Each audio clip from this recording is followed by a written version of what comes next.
But as we move on, Cam, we talking about experience. We also have to talk about Ty Simpson because it's starting to change the game and the landscape in college football. Alabama QB Ty Simpson, who declared for the NFL draft, has reportedly have been offered upwards of $6.5 million to stay another year in college and transfer. Yep. So Cam, like they saying, like Miami's on the board with 6.5, Tennessee with $4 million, Ole Miss allegedly was $4 million to give him an offer to stay in college. Do you see this being a potential thing that's starting to happen in years to come, that kids are foregoing the NFL to actually stay and collect this right now guaranteed money before moving on to a questionable to a questionable pro career? That's an interesting, kind of take, but you have to think, what's Ty Simpson's grade? If he believes that he's going to be a top 3 and he was supposed to be a top 3 prospect, you ain't got to worry about that. Yeah. You know what I'm saying? Yeah. Your rookie contract going to be doubled that. Yeah. But then you have the situation, and he's nothing like this. Is a bad comparable, but you have these projections, but that's not. That's only projections. Projections. I mean, last year, Shador is going to be first round, 5th round. And he's totally different, granted. Different school, different things, circumstances. But it's been so many years of people saying this is a projected top pick. Yeah. And then they're still sitting in the round. So for me, the top quarterbacks in this draft, and I don't, at this particular point in time, Dante has not declared yet. Yeah. But it's Fernando Mendoza, Yeah. Dante Moore, and Ty Simpson. Yeah. With those type of grades, you got to leave. In a game that's so heavily reliant on a quality quarterback. That's true. Because you can get hurt and then boom. And it's over with. When I'm looking at, the top teams that have draft picks, you got the Raiders at 1, they're taking a quarterback. The Jets, they're taking a quarterback. Cardinals, they're taking a quarterback. The Titans, they're not taking a quarterback. The Giants, they're not taking a quarterback either. Then you have Cleveland, who could potentially still take a top-tier quarterback, depending on what the focus is for them. It leaves the question of him betting on himself to be what he could potentially be a top 10 pick. Yeah.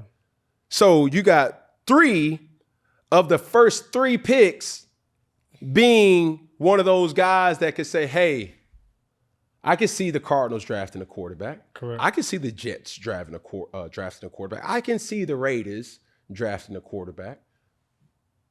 And he's taking that chance. So, all in all, when you see a decision made by Ty Simpson to, forego his eligibility and go into the draft, it leads me to this thought process. As you talk to and gain information from athletic directors around the nation, the 2 sports that are the most in money generators are college football and college basketball. Well, men's college basketball. Men's college basketball, correct. And I don't see a lot of universities still moving forward with funding non-revenue generated sports programs. And we're going to dive into that, Because as we start to think, the money that one Saturday in Austin, Texas, in Starkville, Mississippi, Oxford, Mississippi, Gainesville, Florida, Tallahassee, Florida, Columbus, Ohio, one weekend funds equestrian, funds track and field, funds tennis, funds baseball. And I wouldn't be surprised if a lot of these universities say, hey, we can't keep funding the soccer team. Soccer team ain't been competitive for 20 years. Are people not showing up to the game? What do we do? We're losing money.